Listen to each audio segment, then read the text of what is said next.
Yes, yes. Welcome to another week of NSL Full Time, a further podcast. Thank you. As you all know, my name is Coach Ty. I go by Ty. I'm rocking the U.S. jersey again today. Last time I rocked Ghana, I'm supporting Ghana, but U.S. is playing tomorrow. I'm here with my co-host, Mr. Uchedo, rocking the Argentina jerseys today for the GOAT. Uche, how you doing, sir?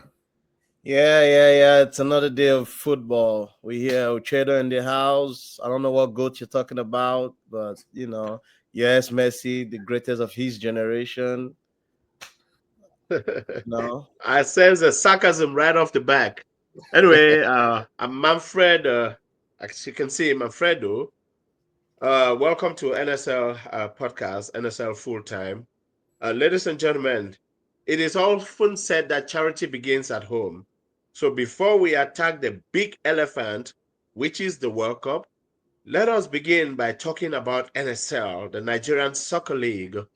We have an interesting weekend coming up, ladies and gentlemen. You're going to see on the flyer, we have a community event that's going to take place, uh, this Sunday. Health, wellness, and fitness, free health checkups, multiple things to do. It's a family oriented event. You come out there with your children, your spouses, your football players, baseball, basketball. It's just going to be a fun event. And all of it at what cost? Free. So you're being required to actually RSVP so that the organizers and the sponsors can kind of tailor how much food, water, Gatorade they can bring to the event. It may, we want to give a big shout out to the sponsor for this week's NSL Full Time. I have a few names I'm just going to throw at you randomly. We're going to have Cleopatra Winery, Miss Ifioma, that's been very instrumental in our community. Dr. Mrs. Vivian Ayuk with Surrogate Foundation, Dr. Aham Onyike Orthopedics with Avante Orthopedics. Of course, for all of you that know Easy Way, Eze Azoku, and also attorneys Ike Ezoku, Patex, attorney Uzoma Obi, and also Emeka Onweza. All three attorneys going to be at the event. We have Tope Clothing, the clothing brand, and we also have other sponsors that will not be mentioned by name, but we thank you very much, and it's something to look forward to alongside all of the NSL games and the World Cup and the sponsorship event. So I'm excited for what's happening locally right now. Yes, I mean they say our health is our wealth. So guys, come out there, free medical checkup. I know we love to have fun, eat suya, and have a good time, but at the same time, we have to make sure we are healthy to be around for a while. So NSL is putting this together. I'm happy, so happy that we're doing this. Unfortunately, I'm traveling on Sunday, but I'm inviting everybody to be there and show up. Speaking of NSL, the results from last week was kind of fun for me. Seeing Chiefs, OGB beating Young Blood 7-0 was kind of interesting to me. One you goal know, a day per week. there you go, there you go. I mean, what sticks out to you, Uche and Sam Manfred? I watched a little bit of the game. Yeah, OGB came in full force. Young blood. They let the game get away from them too early. You know how football is. Once you concede 2, 3 goals early, everyone, you know, kinds of gives up. It's not, and the goals were just leaking. And OGB these days they're rolling over everybody. And this coming Sunday they play. The big boys of the league, Bendel FC. I don't know. You Which know, is your team for those that do not know. That's it's your gonna be team, an interesting Bendel. game. So it's You going to know, be an interesting game. yeah. But mostly, what stood out to me, the veteran game, Maracana for the first time beating Washington All Star 1-0. It was a highly contested game. The field was crowded. There was so much noise and fanfare. And I'm telling you, the veteran league at NSL, But it's a league worth you didn't watching. notice something about the game. What happened? Oh, Maracana had to draft me to come coach the team. So I coached the team that day and gave them their victory. Wow. And Nice, well, nice, yes. nice. Ben, So, ben there and I is saw you. struggling, but you get a promotion to the Veterans League. I like that. Yeah, I'm a retired coach, but when things really get out of hand, then They call yeah, yeah, the got key me out of breaker. retirement and I The did pep of NSL. I like things that. I like that. and Yes. I saw Adebayo was there. He scored the goal. And also Ofili, Oruma, the regular suspects. It's like they've transitioned from Bendel into the veteran side of NSL because, Davies, yeah, they gave their all. They yes, Sam Taylor, the comeback of Sam Taylor, indeed. Amara, now a veteran. It's Wow. yeah, Maracana is loaded. yeah, it's Yeah. good and interesting for the league. I Yep. even And saw this, even Joseph. I believe Joseph played that game. No, Joseph was injured. Okay. He didn't And play. win or lose, they had their Sawyer. Hey, as always. Hi, you gotta guys. have Let's fun. talk You about the gotta. World Cup. Well, before we talk about the World Cup, I want to mention the again, just to remind everybody about the NSL Community Health and Wellness Fitness Day, the Flag Day. This coming Sunday again, guys. This is a free event. Bring your kids out there, RSVP, so that we can get a good count. We can't do enough for the community, and NSL is stepping up to the plates to do a lot for the community. It's going to be great time, music, fun, foods, football, and health stuff. So you can't beat it, man. It's going to be a great event. Yes, sir. So let's talk about the World Cup. Sir Manfred, how are you enjoying the World Cup so far?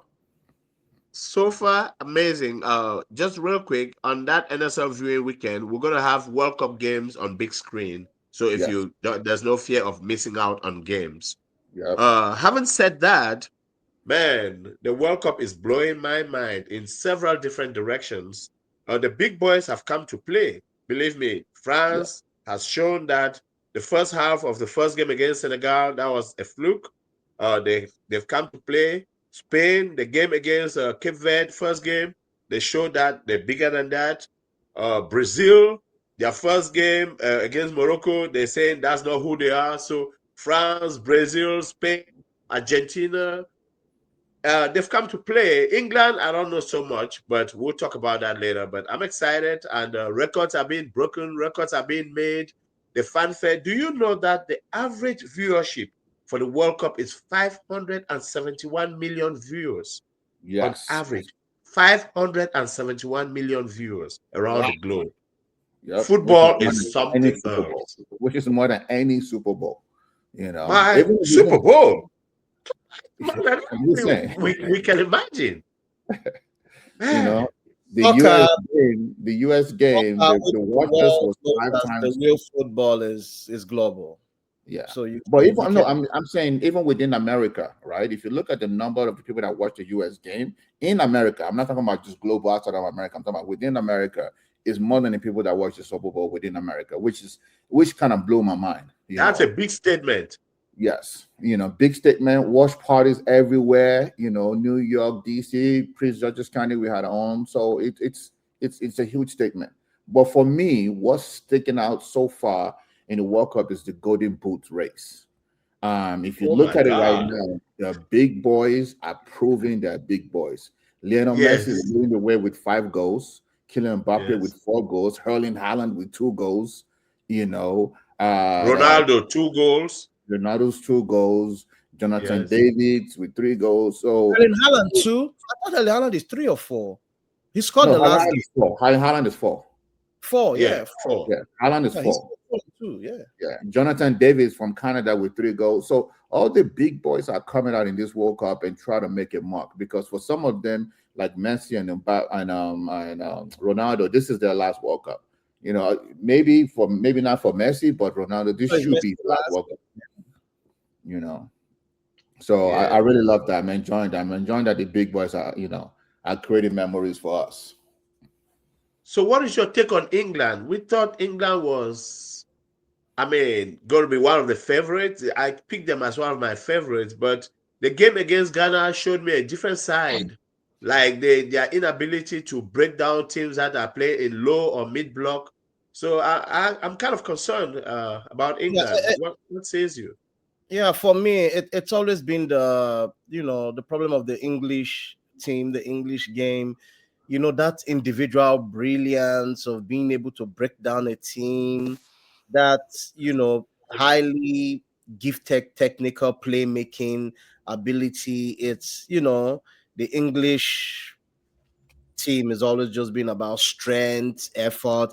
But sometimes you need, when you're playing against a team that is very disciplined, plays the low block, you need extraordinarily gifted, skillful players to break them down, which, that was why I was a little skeptical when I saw on the squad no Cole Palmer, even I know Grealish, didn't have the best of season, but these are the few English players that have The gifted ability to ability, yeah, to take on take on, players. because you see, when a team is playing discipline, a player who can drive through, beat one or two players, because once you beat one man, You then create a mismatch. Yeah, you whatever create a plan you have mismatch. for the low block breaks down, because players now have to start committing, leaving their players that they're marking and stuff like that. And I didn't see it in the English. I mean, it's same, what's I keep making fun, even though I keep making fun of in the 150 supposed Anthony million Gordon. pound play. Gordon. No, Anthony not Gordon. Gordon.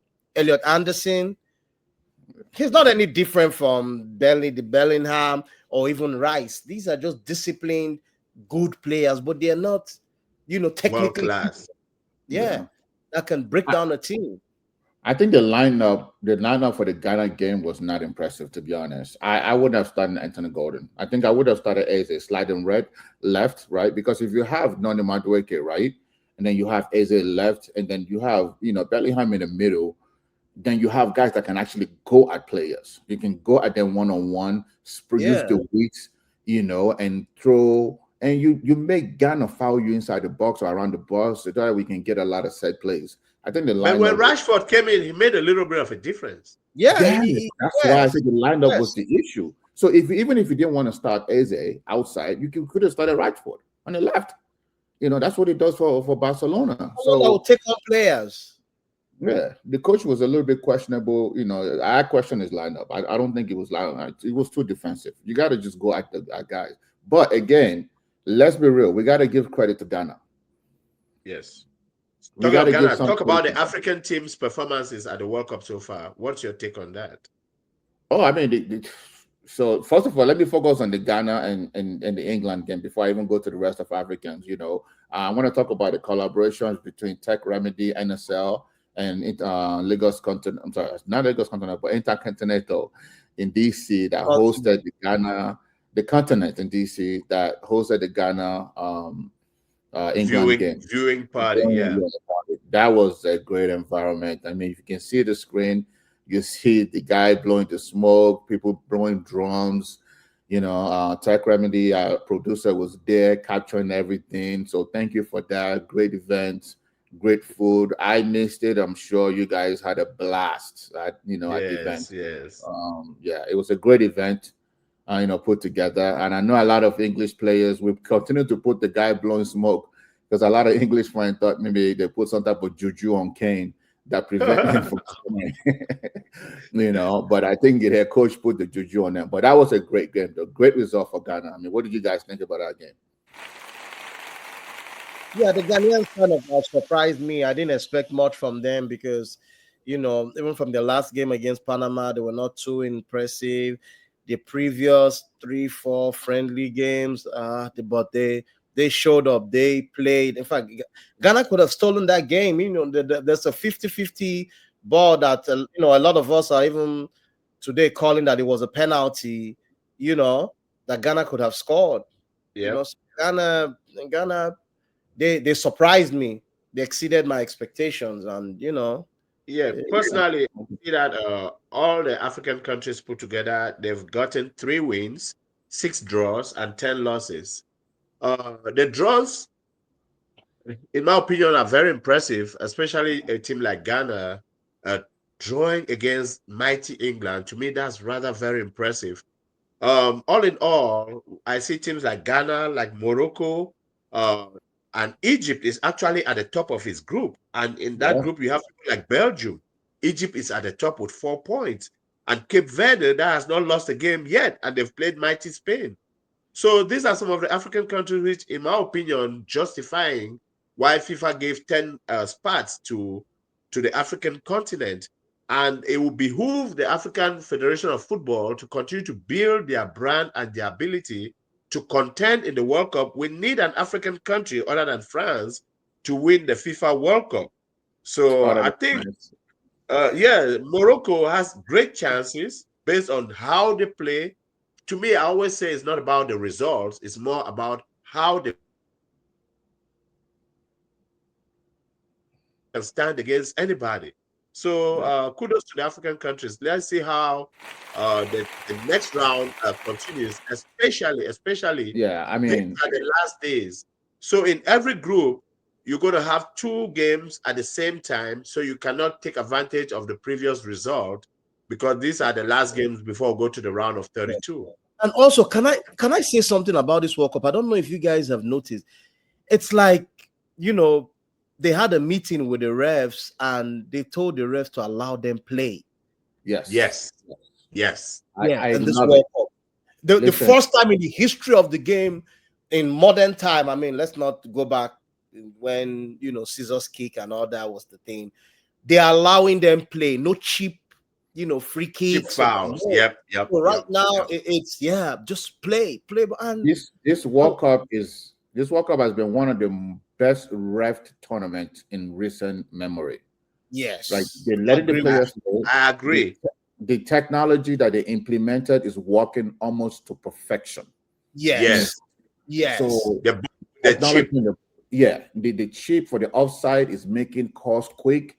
And there's actually ball in play is more than any other tournament ever. Yep. 5 seconds for the throwing is keeping the game. So it's exciting. I mean, for football lovers, this is a World Cup to watch. And guess what? I love the fact too that whatever stoppages during the game, they are adding the time, so we're getting the full coverage of the game. Yes. That's so true. Kudos to FIFA, man. FIFA, they did a good job. No. Infantino. Yeah. He's innovative. And he's at every game. He's visible. He's representing. He's you got to give them kudos. But I want to go back to the African game countries real quick. Congo and Portugal, I did not expect that. I don't know if you guys thought that was going to be a draw, but that was big. Congo came out of play, but they fell apart yesterday. It's Portugal. Congo.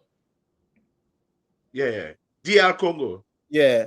And I still see, we're making improvements, but our African football, we have to start paying more attention to skill and technicality, because that is what these Europeans, even South Americans, are using to beat us. It's not just, in terms of the strength, effort, we are there, but we need more tactical development.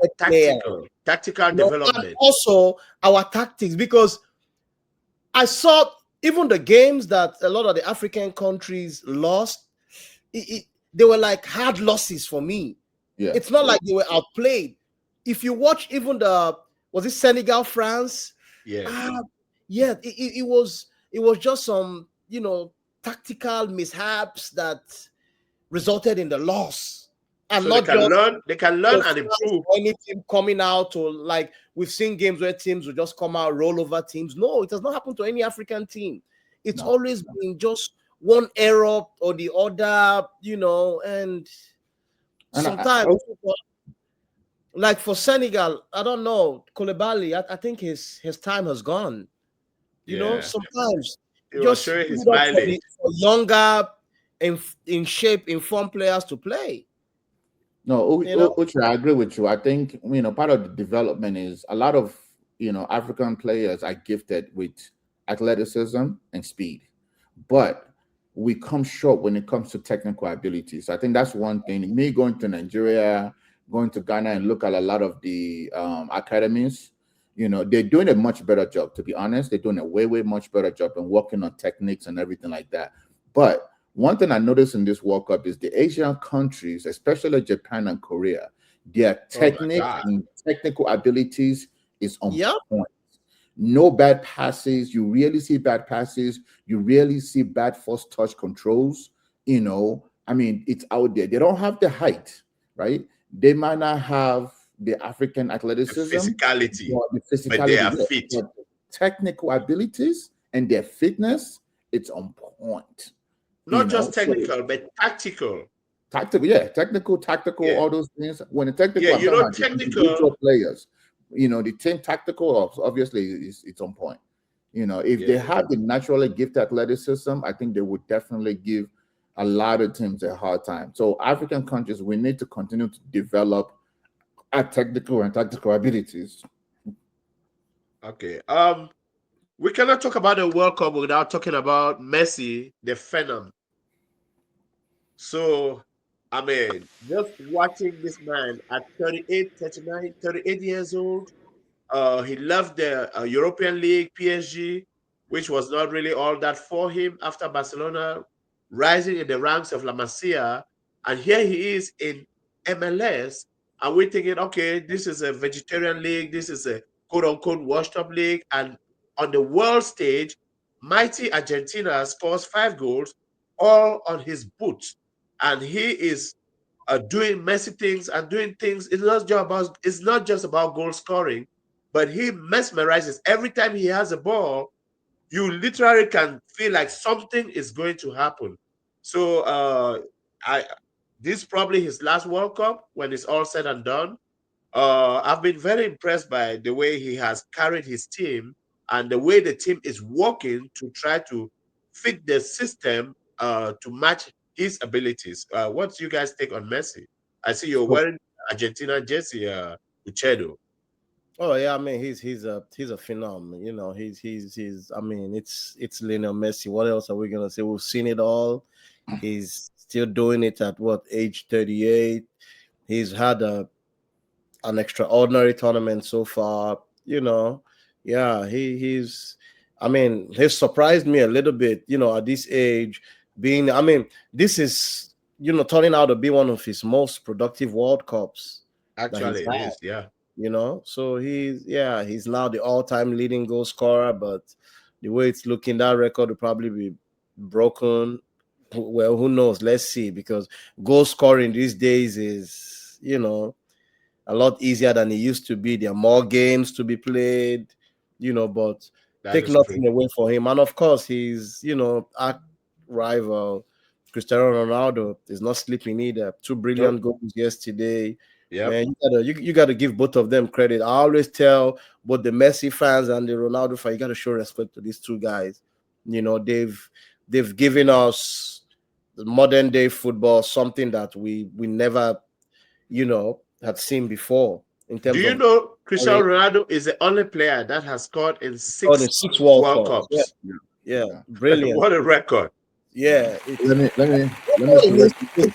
World Cups. It's unheard of. Yeah. We don't So know if allow me to other please players correct can you do that. too. Allow me to correct you too. Messi is 39. Today is his birthday, so we got to give him kudos. Oh, Yeah. okay. Happy birthday, Messi. Yeah, Happy birthday to the yeah. GOAT. In my opinion, yes, absolutely. He's the GOAT. I'm not Team Messi or Team Ronaldo. I'm Team Football. And I'm not taking anything away from either one of the guys.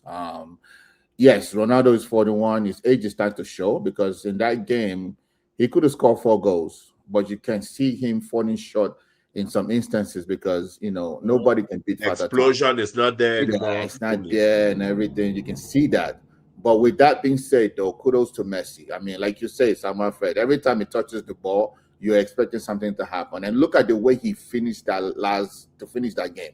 That Yeah. second goal, earlier in the game, he missed a penalty. It Yep. happens. It just shows that he's human after all.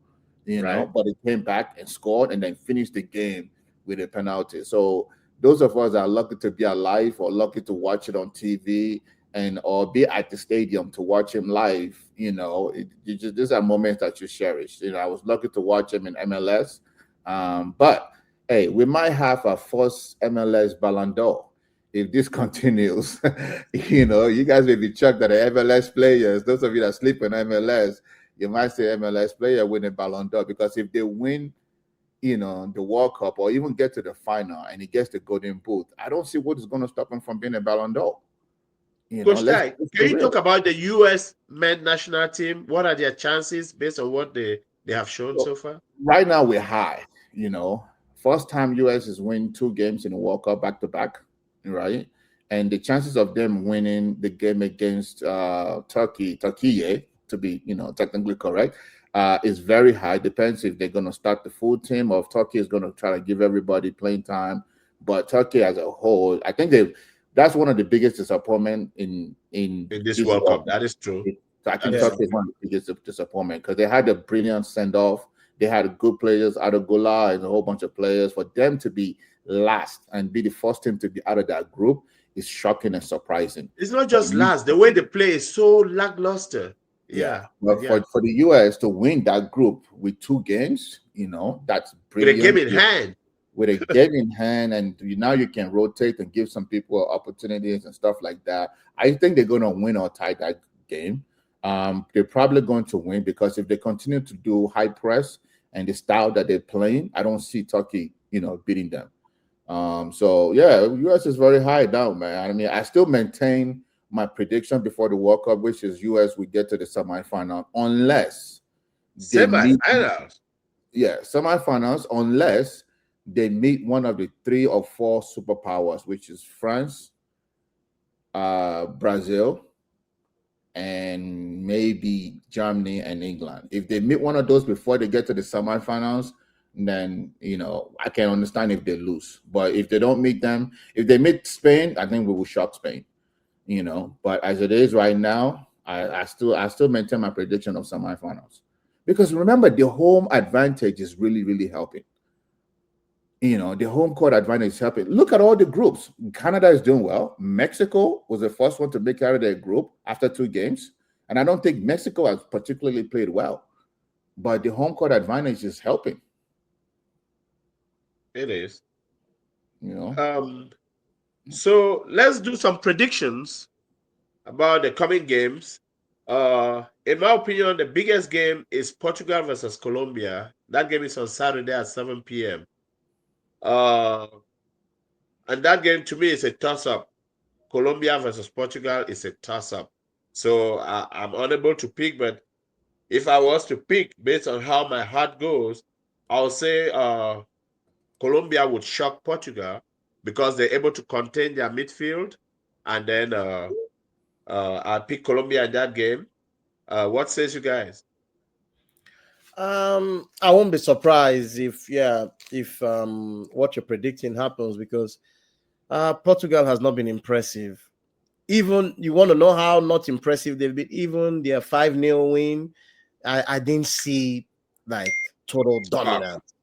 Yeah, and of course their first game against Congo, I don't know. The midfielders have not shown up. I mean, we're talking about João Neves, Vitinha, and Bruno. I expected to see something out Fireworks. Yeah. 3 of them, it's just been pedestrian. Uzbekistan is the worst team in the league right now, right? So that 5-0 is not impressive. I concur with what Uche said, right? I mean, as I said, in the league, in the tournament, to me, that's the worst team in the tournament. So I have to go for Colombia winning that game. To be honest, I don't see. I've not been impressed with Portugal, so I'll leave it at that. Okay, England versus Panama. Oh, England. I think England needs to win after tying again. Panama plays like Ghana. They play on the low block. They have black physical players, so they don't respect people like Saka, Madueke. They go pound for pound with them. So and it's hard. Saka needs to start starting because even when Saka came in, we could the 7-up. The difference was clear. Saka, So let's see how that goes. England, Panama. I'll take England on a very slight win. Then Brazil versus Scotland. That's going to be a tough one. I mean, I'll go with Brazil, but they would have to work hard for it. Brazil all day. I'll go Brazil too. Yep, I'll go Brazil. Well, so those games are today at 3 o'clock, Brazil, Scotland, and a few other games. I hope we enjoy watching the World Cup, and then we look forward to this weekend with the NSL community event. It's been real. I'm having a time of my life watching good football. Until next time. Yeah. Yes. Until Well, next time, it's great. Hopefully, we'll see everybody Sunday at the event.